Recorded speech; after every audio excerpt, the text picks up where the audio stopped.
Hello friend, hello student, एक बार फिर से स्वागत है हमारे इस यूट्यूब चैनल एकेटी केमिस्ट्री क्लास में। स्टूडेंट, आज इस वीडियो में क्लास 10th का हम फर्स्ट चैप्टर केमिस्ट्री से लिया है, जो काफ़ी इम्पोर्टेंट है, जिसका नाम है रासायनिक अभिक्रिया एवं समीकरण, जिसको अंग्रेजी में बोलते हैं chemical reaction and equation. Friends, ये जो रिएक्शन है, ये केमिस्ट्री का जो पार्ट है, ये हमारा फर्स्ट चैप्टर है क्लास 10th का। जो हिंदी मीडियम वाले जो छात्राएं हैं उनको ज़्यादा समझने में कठिनाई होती है, इसी के ध्यान में रख करके मैंने इस वीडियो को बताया है। और ऐसे भी बहुत सारे बच्चे केमिस्ट्री से दूर भागते हैं, उन्हें समझने में ज़्यादा कठिनाई होती है, समझ नहीं पाते हैं। इसका एक मुख्य कारण यही है कि वो बच्चे मेहनत नहीं करते हैं, और दूसरी चीज़ एलिमेंट्स के संकेत को याद नहीं रखते हैं।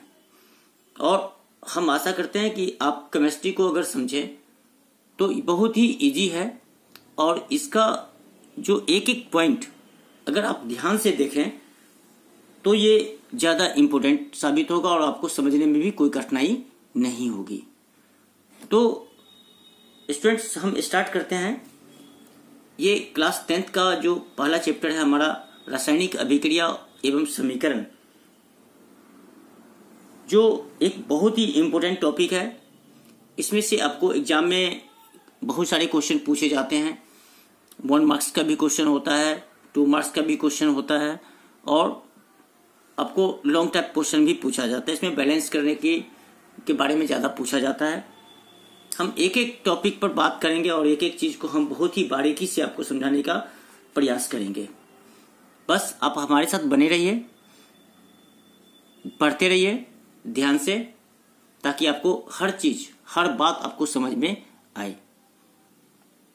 फ्रेंड्स, मैं एक बात और बोलना चाहता हूँ कि अगर हमारा ये चैनल आपको बहुत अच्छा लगता है, पसंद आता है, या मेरा प्रयास है कि उन छात्रों के लिए जो छात्र ट्यूशन नहीं ले सकते हैं, उनके लिए ज़्यादा इम्पोर्टेंट होगा ये, क्योंकि हम भी उसी कैटेगरी से निकले हैं।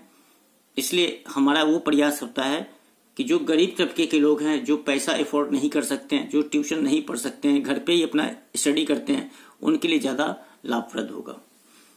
तो स्टूडेंट, हम चलते हैं इस चैप्टर की तरफ। मैं बहुत ही सरल और आसान भाषाओं में मैं इसको लिखा हूं, बताने की कोशिश कर रहा हूं, जो आपको समझ में आएगी। अब आगे, रासायनिक अभिक्रिया होता क्या है? सबसे पहली बात तो ये प्रश्न उठता है कि रासायनिक अभिक्रिया होता क्या है। तो स्टूडेंट, आपने देखा होगा कि दैनिक जीवन में प्रत्येक क्षण कुछ ना कुछ परिवर्तन होता रहता है। ठीक है, परिवर्तन का मतलब क्या है? समय परिवर्तन। एक तो समय परिवर्तन से भी है, और चूंकि रासायनिक परिवर्तन की बात हो रही है, रसायन की बात हो रही है, तो रसायन में तो परिवर्तन होना ही होना है। जैसे दूध से दही का बनना, ये भी एक रासायनिक परिवर्तन है, और दूध का फटना, ये भी रासायनिक परिवर्तन है। नम वायु में लोहे में जंग लगना, ये भी एक रासायनिक परिवर्तन है। और दूसरी बात है कि ईंधन का जलना या फलों का पकना, ये भी एक रासायनिक परिवर्तन होता है। तो फ्रेंड्स, मैंने लिखा है दूध से दही का बनना, दूध का फटना, नम वायु में लोहे में जंग लगना, ईंधन का जलना तथा फलों का पकना इत्यादि, ये हमारा रासायनिक परिवर्तन है। फ्रेंड्स, ये हमारा वीडियो नंबर 1 है। फिर मैं इसमें वीडियो नंबर 2 भी डालूंगा, 3 भी डालूंगा, और अनगिनत वीडियो में डालूंगा इसमें, क्योंकि इस टॉपिक को मैंने एकदम बारीकी से मैं लिया हूं, और मेरा यही उद्देश्य है कि एक एक चीज को बहुत ही तोड़ मचोड़ के मैं आपको समझाने का प्रयास करूं। स्टूडेंट, इस परिवर्तन में हमें क्या क्या सीखने को मिलेगा, सो देखते हैं। इन सभी में कुछ ना कुछ परिवर्तन देखने को मिलता है, अर्थात रासायनिक परिवर्तन होते ही रहते हैं, जो रासायनिक अभिक्रिया के कारण होते हैं। दूध से दही का फटना कुछ ना कुछ तो कारण जरूर होगा। दूध अगर फट जाता है, नम वायु में लोहे में जंग लग जाता है, ऐसा क्या चीज है जिसके कारण यह परिवर्तन हो जाता है, उसी चीज के बारे में ये चैप्टर है हमारा रासायनिक अभिक्रिया। ठीक है, जो अभिक्रिया की बात आती है तो हम इसके बारे में सबसे पहला टॉपिक हमारा आता है रासायनिक अभिक्रिया होता क्या है। स्टूडेंट्स, सबसे पहली बात, फिर को ध्यान से आपको समझना है इस चीज को कि रासायनिक अभिक्रिया को अंग्रेजी में बोला जाता है केमिकल रिएक्शन। अब इनका डिफिनीशन कहता क्या है, जब कोई पदार्थ अकेले ही या किसी अन्य पदार्थ से क्रिया करके एक या एक से अधिक भिन्न गुण वाले नए पदार्थों का निर्माण करते हैं, तब वह प्रक्रिया रासायनिक अभिक्रिया कहलाती है। बात समझ में आ रही कि कोई भी पदार्थ है अकेले या किसी अन्य पदार्थ के साथ क्रिया करता है तो एक या एक से अधिक विभिन्न गुण वाले नए पदार्थ का निर्माण करते हैं, तब वह प्रक्रिया ही कहलाता है रासायनिक अभिक्रिया। आप यहाँ पे ध्यान से देखेंगे, मैंने कुछ रिएक्शन को लिखा है। सबसे पहला जो हम एक समझाने की कोशिश कर रहे हैं, आप ध्यान से समझिए कि A प्लस B, बीच में तीर का निशान दिया है, और C प्लस T। तो जब A और प्लस B यानी AB जब दोनों एक साथ मिलकर के रिएक्शन करते हैं यानी अभिक्रिया करते हैं या क्रिया करते हैं, ठीक है, तो वह C और D का निर्माण करते हैं। और तीर का निशान जो होता है ये दो बात को इंडिकेट करता है कि अभिकारक इस साइड होता है, यानी तीर के टेल साइड, टेल का मतलब पूछ के साइड होता है हमारा अभिकारक होता है, और हेड के साइड हमारा होता है प्रतिफल। ये ध्यान रखना है कि अभिकारक क्या होता है और प्रतिफल, ऐसा नहीं हो कि इसको उल्टा करके लिख दें, ये होता है अभिकारक और ये होता है प्रतिफल। नहीं, आपको ध्यान रखना है कि हेड साइड हमारा जो होता है प्रतिफल होता है, या प्रतिफल को ही अंग्रेजी में बोलते हैं प्रोडक्ट या उत्पाद। अब हम रिएक्शन के ऊपर चलते हैं कि रिएक्शन में कहता क्या है। रिएक्शन में देखिए कि H2 जब Cl2 के साथ अभिक्रिया करता है तो बनाता है 2HCl। अब ये भी ध्यान रखना है कि ये तीर का निशान बीच में दिया गया है। यहां पे ही मैंने स्पष्ट किया है कि अभिकारक वो होते हैं जो टेल साइड होते हैं, तो यानी इसका मतलब है कि H2 और Cl2 क्या है, अभिकारक है। मैंने यहां पर लिख दिया है, यहां पे मैंने लिख दिया है कि यह, और अभिकारक का अंग्रेजी होता है रिएक्टेंट। दूसरा रिएक्शन कर लेते हैं कि जब Na सोडियम O2 के साथ अभिक्रिया करता है तो 2Na2O बनाता है। मतलब ये जो 2 है और ये इधर 4 है, ये बैलेंस करने के लिए है ना। ये बैलेंस करने का आगे का टॉपिक में हम बताएंगे कि किस प्रकार से बैलेंस किया जाता है इसको। दूसरी चीज कि तीसरा रिएक्शन हमारा है कि CaCO3 जब यह टूटता है तो ये बनाता है CaO प्लस CO2। तो आप देख पा रहे होंगे यहाँ पे कि 2HCl के सीध में अटैच कर दिया है 2Na2 को, ठीक है, फिर उसी को अटैच कर दिया CaO को। इसलिए किया है कि ये इधर जो तीर के हेड साइड जो है ये हमारा प्रतिफल है, जिसको हम बोलते हैं प्रोडक्ट, और इधर जो टेल साइड है वो उनको बोलते हैं हम अभिकारक। और इसको मैंने स्पष्ट भी किया है यहाँ पे कि अभिक्रिया में भाग लेने वाले पदार्थ, तो अभिक्रिया में कौन भाग ले रहे हैं, H2 ले रहे हैं, Cl ले रहे हैं, यहाँ Na ले रहे हैं, O2 ले रहे हैं, यहाँ CaCO3 टूट रहा है। तो ये जो हमारा होता है अभी जो भाग लेने वाला पदार्थ होता है वो हमारा कहलाता है अभिकारक, ठीक है। और अभिक्रिया के फलस्वरूप जो पदार्थ का निर्माण होता है, जो नए पदार्थ बनते हैं, तो नए पदार्थ हमारा क्या बना, यहाँ बन गया CaO और CO2, यहाँ बना Na2O और यहाँ बना HCl। तो नया पदार्थ यही बना। इन दोनों को मिलने से ये पदार्थ बना, इन दोनों को मिलने से ये पदार्थ बना, और इन दोनों के मिलने से ये पदार्थ बना। तो इनको बोला जाएगा कौन चीज, हमको प्रतिफल या उत्पाद कहलाते हैं। स्पष्ट हो गया।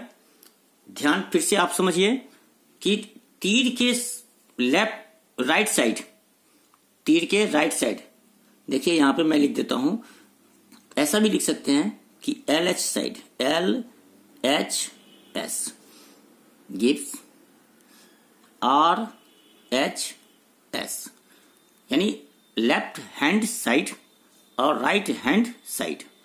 तो राइट हैंड साइड हमेशा हमारा होता है प्रतिफल, इधर हमारा होता है प्रतिफल, ठीक है, और इधर हमारा होता है अभिकारक। ध्यान से आपको समझना है इसको। तो LH साइड हमारा क्या होता है, LHS साइड होता है हमारा अभिकारक, ये स्पष्ट कर दिया यहां पे। अब है हमारा जो थीम है समझने का, समझाने का, ये एक अलग चीज है। अब देखिए, उपर्युक्त अभिक्रिया एक रासायनिक अभिक्रिया, जितने भी अभिक्रिया हो रही है वो सारे के सारे एक रासायनिक अभिक्रिया है। और रासायनिक अभिक्रिया की मुख्य विशेषताएं क्या है? तो देखिए, जब कोई भी अभिक्रिया होगी तो उसमें ये कंडीशन लागू होगा, क्या क्या हो सकता है? अवस्था में परिवर्तन हो सकता है, यानी चेंज इन स्टेट। दूसरा हो सकता है रंग में परिवर्तन, चेंज इन कलर। अवक्षेप का बनना, फॉर्मेशन ऑफ द प्रेसिपिटेट। और गैस का निकलना, इवोल्यूशन ऑफ गैस। और ताप में परिवर्तन, यानी चेंज इन टेम्परेचर। ये जो 5 कंडीशन दिया गया है, ये हमको अभिक्रिया की अवस्था को दर्शाता है कि क्या क्या चीज हो सकता है और क्या क्या सी पॉसिबल है। तभी हम समझेंगे कि ये कहीं रासायनिक अभिक्रिया हुई है। जैसे मान के चला जाए कि अगर आप चावल से भात बनाते हैं, तो चावल से भात बनाने के लिए क्या करते हैं? हम हीट देते हैं, पानी में बॉइल करते हैं। तो क्या हुआ कि स्टेट चेंज हो गया उसका, और चावल से उसका कलर भी चेंज हो गया, ठीक है। और मतलब बहुत डिफरेंट टाइप की जो सो ये 5 में से कोई ना कोई जो सो इसमें परिवर्तन देखने को मिलेगा। तो ये सारी बातें जो इंपॉर्टेंट बातें हैं। अब इसी में एक टॉपिक हमारा आता है शब्द समीकरण। रासायनिक अभिक्रिया में इतनी बातें होती है। अब हमको आता है, यहाँ पे बात आती है समीकरण की बात। तो सबसे पहला हम समझें कि शब्द समीकरण होता क्या है। देखिए, किसी रासायनिक अभिक्रिया के वाक्य के रूप में लिखने पर, जब किसी भी रासायनिक अभिक्रिया को वाक्य के रूप में लिखते हैं तो वो बहुत लंबा होता है, इसलिए इसे संक्षिप्त रूप में लिखा जाता है। और इसी संक्षिप्त रूप को शब्द समीकरण कहा जाता है। मतलब जैसे अगर हमको सोडियम लिखना है, तो सोडियम की तो संकेत होता है Na, और उसको शब्द में लिखे तो सोडियम लिखना पड़ता है, तो ये थोड़ा सा लंबा बन जाता है। तो इसको ही संक्षिप्त रूप में लिखने को ही हमारा कहलाता है शब्द समीकरण। अब इसके जो आगे का हमारा जो टॉपिक है, ये हम केमिकल इक्वेशन के बारे में समझेंगे कि केमिकल इक्वेशन क्या होता है। केमिकल इक्वेशन से पहले हम शब्द समीकरण को कुछ एग्जाम्पल से हम आपको समझाने की कोशिश करते हैं। मैंने कुछ शब्द समीकरण को लिखा है, जैसे magnesium plus oxygen, magnesium oxide. Zinc plus sulphuric अम्ल, जिंक सल्फेट प्लस हाइड्रोजन। ये हमारा जो इस टाइप से लिखने का जो प्रक्रिया होता है, हमारा शब्द समीकरण कहलाता है, ठीक है। अब इसके आगे का जो हमारा जो टॉपिक है, हमारा है रासायनिक समीकरण का, जो केमिकल इक्वेशन कहलाता है। अब देखिए, ध्यान से समझिए कि शब्द समीकरण में शब्दों की जगह, शब्द समीकरण में शब्दों की जगह रासायनिक सूत्रों अर्थात पदार्थों के प्रतीक और सूत्रों का उपयोग किया जाता है, तब उसे रासायनिक समीकरण कहते हैं। मतलब फिर मैंने इसमें लिखा है, आपको शब्द समीकरण को लिखा है और फिर उसमें लिखा है रासायनिक समीकरण को भी लिखा है। तो इसी चीज को, ये थोड़ा सा लंबा आ जाता है हमारा, और ये थोड़ा सा छोटे जगह में ही आ जाएगा, छोटे जगह में हमारा आ जाता है। तो इसी को, इसको बोलते हैं हम रासायनिक समीकरण, और इस रूप में लिखने की प्रक्रिया को बोलते हैं शब्द समीकरण। तो ये जो हमारा है जस्ता प्लस सल्फ्यूरिक अम्ल जो बनता है, रिएक्शन करता है, तो ये बनाता है जिंक सल्फेट प्लस हाइड्रोजन। तो ये हमारा कहलाएगा शब्द समीकरण, और ये हमारा कहलाएगा रासायनिक समीकरण, ठीक है। और फिर से मैं बताऊं आपको कि जो तीर के टेल साइड है वो हमारा अभिकारक होता है, और टेल के हेड साइड जो होता है वो हमारा प्रतिफल होता है। ये चीज को ध्यान से बार बार मैं इसलिए बता रहा हूं कि बच्चे इसमें कंफ्यूज कर जाते हैं और इनको ये समझ में नहीं आता है कि ये अभिकारक किधर होते हैं और प्रतिफल किधर होते हैं। अतः इस बात को समझने से पहले एक बात पर हम ध्यान दें कि जब किसी रासायनिक अभिक्रिया में अभिकारक एवं उत्पाद की जगह उसके रासायनिक सूत्रों का उपयोग करते हैं तब उसे रासायनिक समीकरण कहा जाता है ना। यहां पे मैंने किया ना आपको कि जो ही एक रिएक्शन को मैंने बताया कि जस्ता, इसके जगह हम उसका किसके यूज कर रहे हैं, हम सूत्रों को यूज कर रहे हैं। तो जब सूत्रों को यूज कर रहे हैं, ये हमारा सूत्र हो गया, इसका सल्फ्यूरिक अम्ल का सूत्र हो गया ये फ्रेंड्स। इसके जो एक और हम वीडियो बनाएंगे जिसमें बेसिक रूप से फार्मूला के बारे में बताएंगे कि फार्मूला किस प्रकार से लिखा जाता है, किसको क्या नाम होता है, वो सब चीज के बारे में बताएंगे, उसको भी आपको समझना है। ठीक है, तो इनको जो रासायनिक अभिक्रिया में अभिकारकों एवं उत्पाद की जगह उनके रासायनिक सूत्रों का उपयोग करते हैं तब उसे रासायनिक समीकरण कहते हैं। या तो दोनों डिफिनेशन को लिख सकते हैं, ऊपर वाले डिफिनेशन को भी लिख सकते हैं, इसको भी लिख सकते हैं, कोई दिक्कत वाली बात नहीं है। अब प्रश्न उठता है कि समीकरण के बारे में मैंने जान गया, अभिक्रिया के बारे में जान गया, अब हम ये समझते हैं कि संतुलित रासायनिक समीकरण होता क्या है। यहां से आपको जो क्वेश्चन बनता है बहुत ही इंपॉर्टेंट क्वेश्चन बनता है, यहां से आपको ध्यान से समझना है। ये तो डिफिनेशन की बात थी, आपने उसको परिचय करवा दिया आपको। अब आता है संतुलित समीकरण की बात। संतुलित रासायनिक समीकरण, इसको बोलते हैं balancing chemical equation. Balancing chemical equation ये होता क्या है? तो सबसे पहला हम कोई भी चीज हम पढ़ें तो फिर इसको डिफिनेशन को पहले जल्द समझ लें।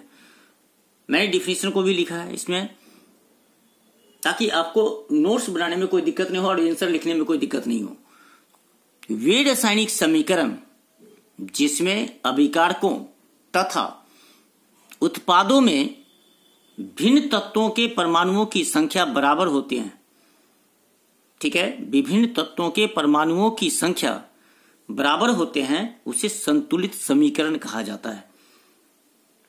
ठीक है, अब क्या है कि मैंने एक रिएक्शन को लिया, एक सूत्र को लिया, इक्वेशन को लिया समीकरण के रूप में, जैसे Zn H2SO4, Zn को H2SO4 के साथ रिएक्शन कराया, ये बनाता है ZnSO4 और प्लस H2 बनाता है, सॉरी।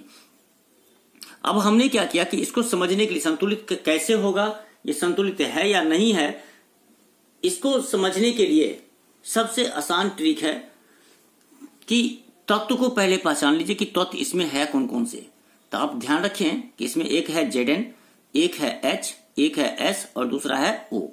तो मैंने इसी तत्व को लिखा है, यहाँ पे तत्व लिखा है। अभिकारक में चूंकि इधर वाले को हम बोलते हैं अभिकारक, इस साइड वाले को बोलते हैं अभिकारक, इधर वाले को हम बोलते हैं प्रतिफल या उत्पाद। तो हम दोनों तरफ देखेंगे कि परमाणुओं की संख्या समान है या नहीं है। अगर वो समान है तो संतुलित है, अगर समान नहीं है तो वो असंतुलित है। तो इसको ध्यान से समझना है आपको।